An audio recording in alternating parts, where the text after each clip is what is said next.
네, 검찰이 오늘 광고사 강탈 시도 등의 혐의로 문학의 황태자 차은택 감독과 송성각 전 한국콘텐츠진흥원장을 재판에 넘길 예정입니다. 네, 이들의 공소장에 박 대통령 관련 내용이 또 한 번 적시될지 관심이 집중되고 있는데요. 장성호 건국대 교수, 손수호 변호사와 함께 자세한 내용 살펴보겠습니다. 어서 오십시오. 네, 안녕하세요. 예.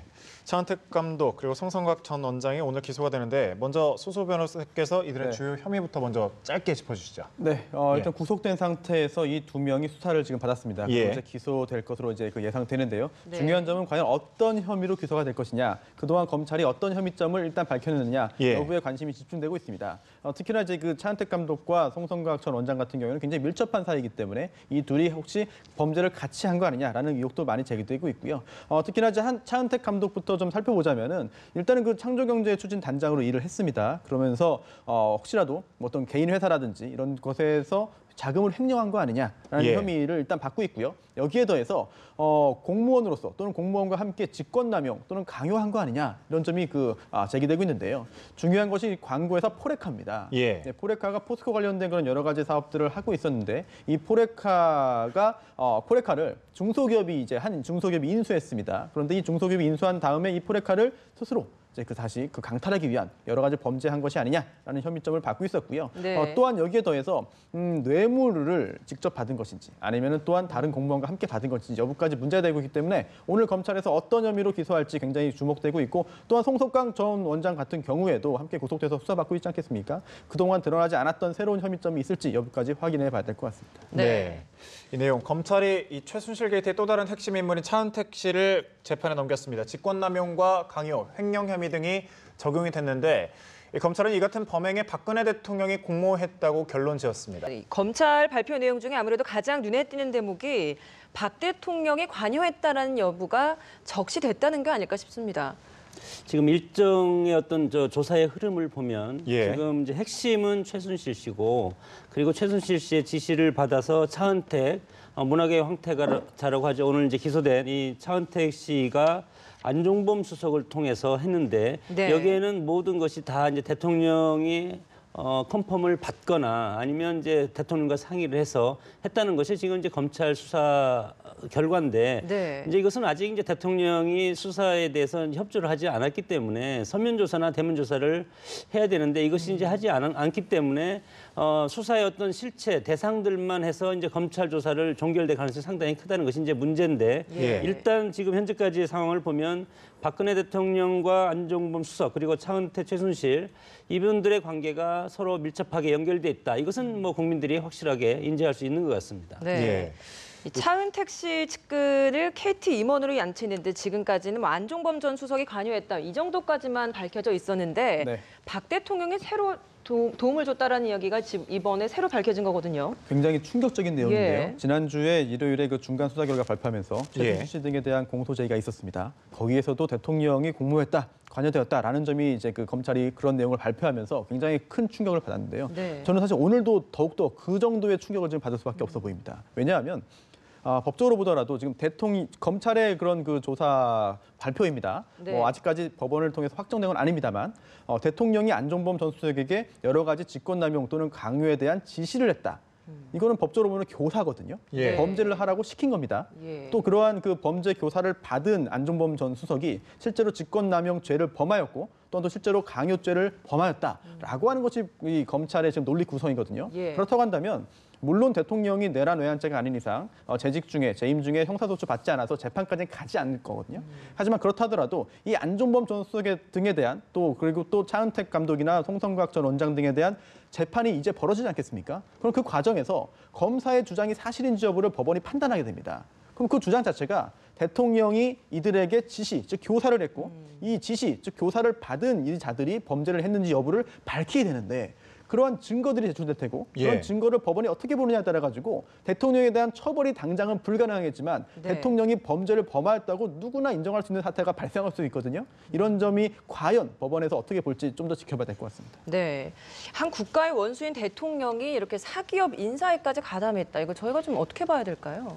그렇게 됐다면 상당히 충격적이죠. 그것은 뭐 탄핵에 직격적인 그런 영향을 끼칠 수밖에 없는데 이제 중요한 것은 대통령이 앞으로 특검을 조사를 통해서 어떻게 이거에 대해서 표현을 하냐 그 문제가 상당히 이제 법원에서 어떤 쟁점으로 가냐 그리고 헌재에서 판결이 어떻게 결정되냐 그거에 따라서 다르지 않겠습니까? 네.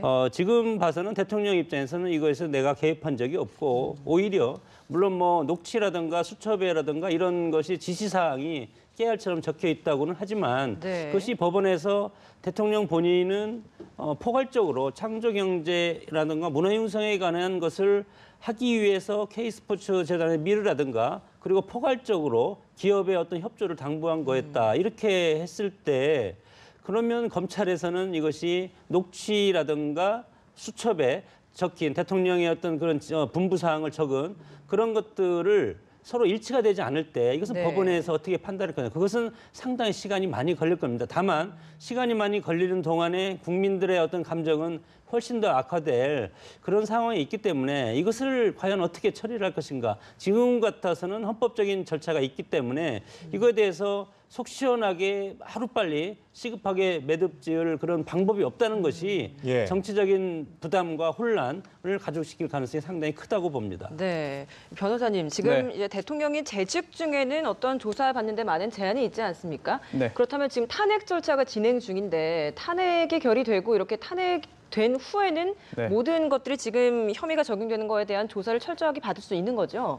지금 탄핵이라고 말씀하신 게 헌법재판소에서 탄핵 결정을 해서 공직에서 파면된다 하면은 재임 중이 아니기 때문에 전혀 아무런 그런 제한 또는 특권 없이 수사를 받게 되는 것이고요. 그게 아니라 국회에서 이제 탄핵안을 의결해서 헌법재판소로 넘어가는 단계라고 한다면은 일단 그 직무가 정지되고 국무총리가 직무 권한 대행을 합니다만 여전히 국가 원수이고 재임 중이기 때문에 지금과 똑같이 이제 그 불소추 특권을 누리게 됩니다. 하지만 그런 상황이 된다 한다면은 검찰 수사에 있어서는 여러 가지 제약은 충분히 계속 존재하겠습니다만 정치적인 부분에 있어가지고 타격이 크기 때문에 끝까지 수사, 특히나 특검 수사 조사에 대해서 과연 끝까지 저항하고 이제 외면할 수 있겠느냐 그런 점에서는 큰 의문이 듭니다. 여기서 뭐 지난번에 최순실 씨처럼 차은택 씨도 대통령과 공모관계에 있다고 검찰이 못을 박은 것은 검찰의 위상을 저는 세우기 위한 어떤 차선책이라고 봅니다. 여기에서 검찰이 지금 대통령이 조사를 하지 검찰 수사에 응하지 않겠다고 분명히 밝히지 않았습니까? 이런 상황에서 어차피 이것이 특검이 발족이 되면 특검으로 넘어갈 사안이다.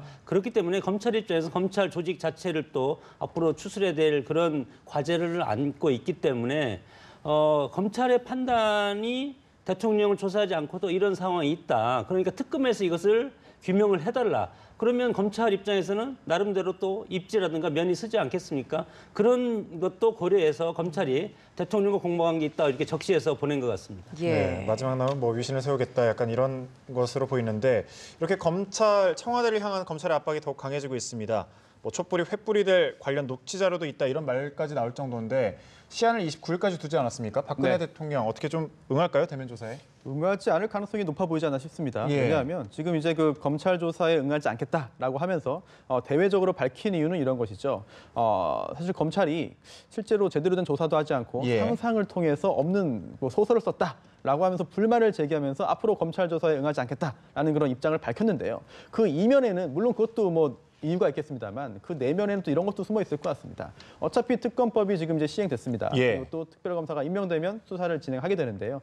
어차피 이렇게 특검 조사에 전면적으로 응하지 않기 어려운 상황이라고 한다면 어떤 형식으로든 특검 조사를 받아야 되거든요. 그렇다면은 검찰 조사, 특히나 거기에 검찰 조사를 받은 후에 거기에 이어질 특검 조사를 뭐 한 번 이상 받게 된다면 국가원수로서의 위신이 더욱더 이제 해질 수가 있고 또한 또 대통령 본인에게도 이롭지 않다라는 판단을 했기 때문에 아무래도 특검 조사 이전에 검찰 조사는 어떠한 이유를 대더라도 하지 않을 가능성이 높지 않나 그렇게 생각합니다. 안 할 것이다. 교수님께서는 어떻게 보십니까? 대면 조사 29일에 응할 거라 보십니까? 지난번에 이영하 변호사가 그렇지 않습니까? 검찰 조사 믿을 수 없고 소설이다. 그렇기 때문에 사실은 민정수석하고 법무부 장관이 지금 사퇴를 표명한 거 아니겠습니까?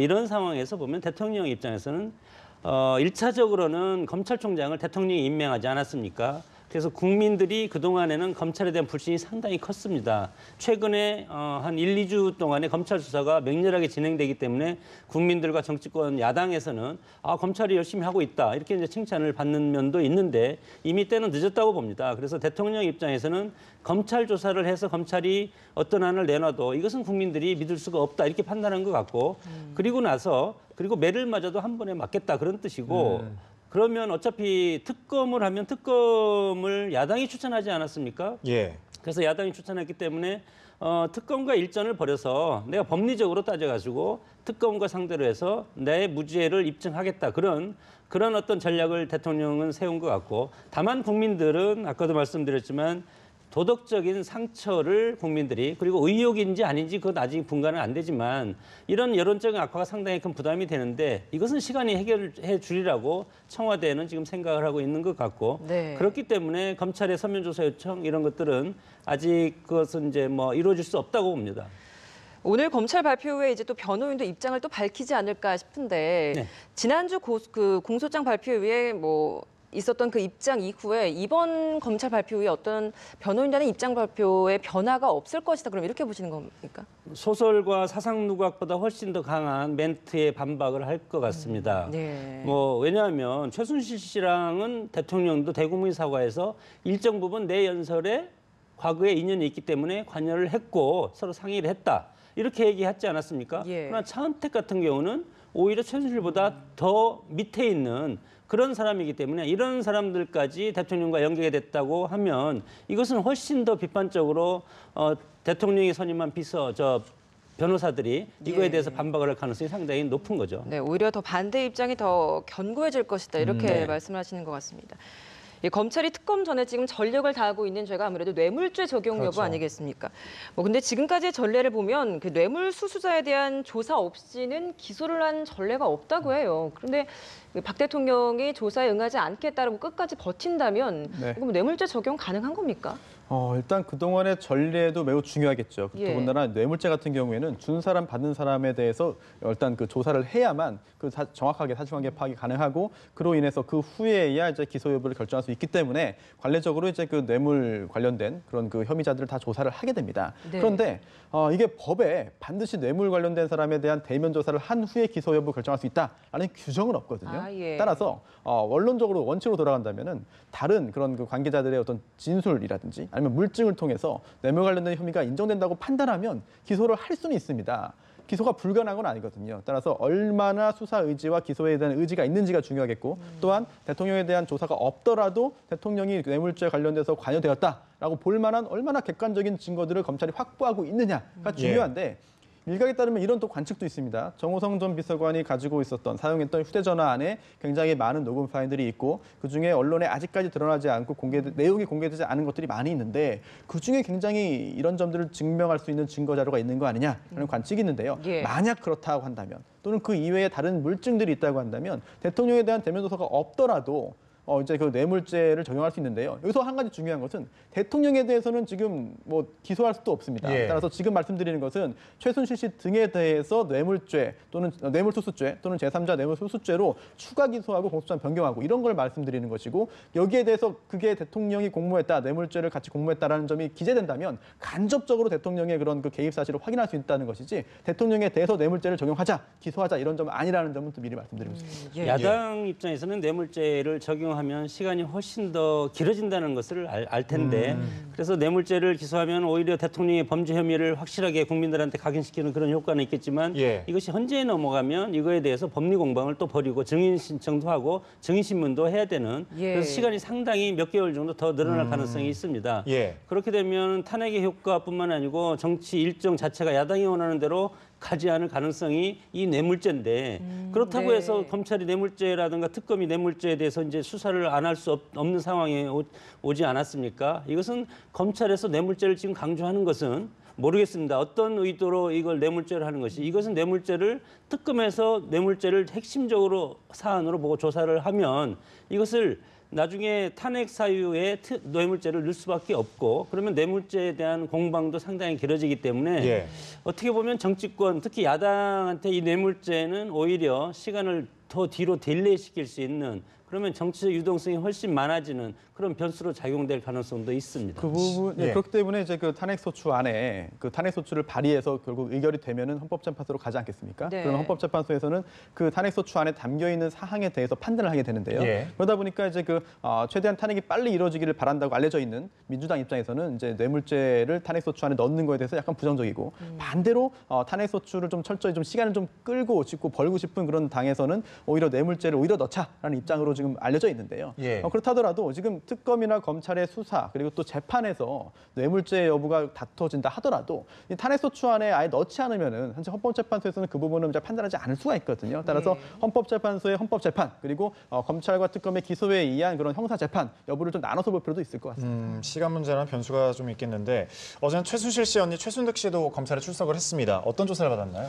네, 5시간 정도 뭐 길지 않은 조사를 받고 예. 기결을 했고요. 또한 또 신분도 피의자가 아닌 참고인이었습니다. 그래서 아직까지는 구체적인 범죄 혐의를 받지 않는 신분인 것 같고 또한 5시간 조사라고 한다면은 길지 않습니다. 예. 처음에 출석해서 뭐 이것저것 뭐 개인적인 신상 물어보고 그다음에 나중에 진술 조서 내용 확인하고 도장 찍고 하면 시간 금방 가거든요. 예. 따라서 현재로서는 굉장히 뭐 중요한 그런 피의자도 아니고 또 굉장히 중요한 참고인으로도 아직은 보고 있지 않는 거 아니냐 생각되는데 네. 일단 대리 처방 의혹이 있습니다. 그래서 최순득, 최순실 명의로 대통령에 대한 그런 약물을 대리 처방 받은 거 아니냐라는 의혹을 좀 받고 있고요. 또 하나가 또 자신의 딸에 대한 딸 장시호 씨에 대한 그런 그 부정한 입학 관련돼서도 물어볼 부분이 있어 보이고 또 기타 연예인 관련된 부분들도 있습니다. 따라서 연예인과의 어떤 그 인연 등을 이용해서 최순실 씨 동생에게 또 뭔가 청탁이 이루어지고 또 그게 또 정치권 또는 대통령에게 연결이 되고 또 그로 인해서 누군가가 부정한 대가를 받았다고 한다면은 이 부분도 밝혀내야 되기 때문에 밝힐 점이 많습니다만 사실 어제 조사가 얼마나 이루어졌는지는 모르겠고요.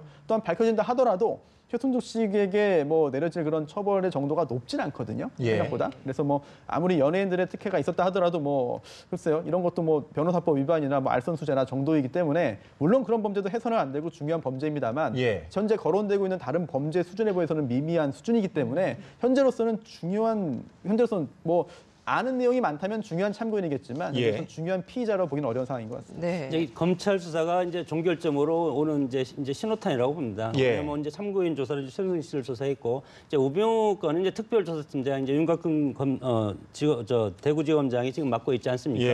그거와 관련해서 그것만 이제 마무리되면 검찰 조사는 일단 뭐 마무리 국면에 들어가는 것 같습니다. 그럼 우병우 전 수석은 재수한 가능하리라 보십니까? 뭐 재소환 해야 된다고 봅니다. 지금 직무유기 관련해서 지금 오늘 차은택 씨 구속되지 않았습니까? 구속된 기소되기 때문에 기소된 거에 대해서 그동안에 민정수석으로서 이거에 대한 직무유기 부분은 다시 한번 검찰 조사를 통해서 법적으로 이것을 한번 살펴봐야 된다고 봅니다. 청와대는 그야말로 지금 뭐 벼랑 끝이다 뭐 이런 표현이 좀 적절할 것 같은데 사정 라인 두 핵심 인사가 사의를 표명한 바 있죠. 김현웅 전 법무장관의 경우 끝까지 지금 사의 입장을 고수하고 있는데 이들의 거취도 좀 매듭을 지어야 될 텐데 어떤 결정을 청와대가 내릴까요? 이미 뭐 최재경 민정수석은 다시 사표를 반려해서 다시 지금 업무에 복귀하지 않았습니까? 그러나 김현웅 법무부 장관은 어떻게 보면은 자괴감이 들 겁니다. 검찰에 대해서 어떤 기소권을 다툴 수 있는 부분에 대해서는 기소를 하지 말라. 이런 정도까지 검찰총장한테 지시를 할 수가 있는데 지금 이 상황은 법무부 장관이 검찰총장을 어떻게 해서 할 수 있는 그런 상황이 아니다. 이런 상황이기 때문에 법무부 장관으로서 어떻게 보면은 그 자리에 앉아서 하는 역할이 없다. 이렇게 이제 판단하는 것 같고 뭐 좀 좋은 쪽으로 해석을 하면 대통령을 보필하는데 본인이 역할을 할 수 있는 것이 없다, 실패했다 이렇게 해서 정치적인 책임 이런 두 가지 측면에서 지금 사퇴 표명을 굽히지 않고 있는데 모르겠습니다. 그것은 본인이 어떻게 이제 결정할지 모르지만 일단은 청와대에서 지금까지 계속 장관이 사퇴하면 청문회를 해야 되고 또 장관을 임명해야 되는데 길어지죠. 지금 탄핵 국면에서 이런 것이 사실은 불가능하지 않습니까? 그래서 그 정도까지는 다시 사표를 반려하면 일정 부분 가서는 또 수용하리라고 봅니다. 네. 마지막으로 좀 앞으로 검찰 수사가 특검으로 넘어가기 전까지 어떤 게 남아 있는지 좀 정리해 주시죠. 네, 지금 검찰 수사가 이제 마지막으로 달려가는 것 같습니다. 주어진 시간도 많지 않고 또 이제 새로이 불러서 조사할 대상도 뭐 그렇게 많이 남아 있지 않은 것 같은데요. 중요한 점은 바로 아까도 말씀드렸지만 뇌물 관련된 범죄입니다. 그래서 과연 뇌물수수 또는 제3자 뇌물수수죄가 적용될 수 있겠느냐 최순실 씨 등에게 이 부분을 밝혀내야 되는데요. 그렇다면 부정한 청탁이 있어야 되고 또한 또 대가성이 인정돼야 됩니다. 이런 점에 대해서 법률적인 검토를 검찰이 충분히 할 것으로 보이고요. 또 하나가 재벌들에 대한 그런 조사 여부가 문제가 되는데요. 그동안 또 전격적으로 굉장히 빠른 시일 내에 굉장히 신속하게 또 좀 짧은 시간 내에 그리고 또 비밀리에 조사를 이미 했습니다. 그런데 그 후에 아직까지 이제 그 뇌물죄에 대해서는 그 적용이 안 됐기 때문에 여전히 그런 기업체, 특히나 그 기업체 관련자들은 강요죄와 직권남용죄의 피해자신 분이지 뇌물죄의 공범은 아니거든요. 하지만 이런 부분에 있어서 나중에 특검으로 이제 그 넘어가게 돼서 수사를 철저하게 다시 재소환해서 하거나 아니면 국정조사를 통해서 여러 가지 그런 그 청문회의 그런 질의응답을 통해서 진상이 밝혀진다고 한다면 검찰이 도대체 무엇을 했느냐? 검찰이 여러 가지 노력은 마지막에 막판에는 한 것 같지만 사실 뇌물죄를 밝혀낸 거 없지 않느냐? 제대로 못했다라는 비판에 직면할 수 있겠습니다. 따라서 많은 시간이 남지 않았습니다만 마지막까지 최선을 다해서 뇌물죄, 특히 제3자 뇌물수수죄의 적용 법리를 좀 검토를 하고 그를 입증할 수 있는 증거 자료를 포함해서 결국은 최순실 씨 등에 대한 추가 기소, 공소장 변경 절차까지 한다면 국민들의 어떤 그 눈높이에 조금이나마 좀 부합하지 않을까 생각됩니다. 네, 계속해서 좀 긴박하게 돌아갈 텐데 좀 계속해서 지켜봐야 되겠군요. 말씀 여기까지 듣겠습니다. 장성호 건국대 교수, 손수호 변호사였습니다. 고맙습니다. 고맙습니다.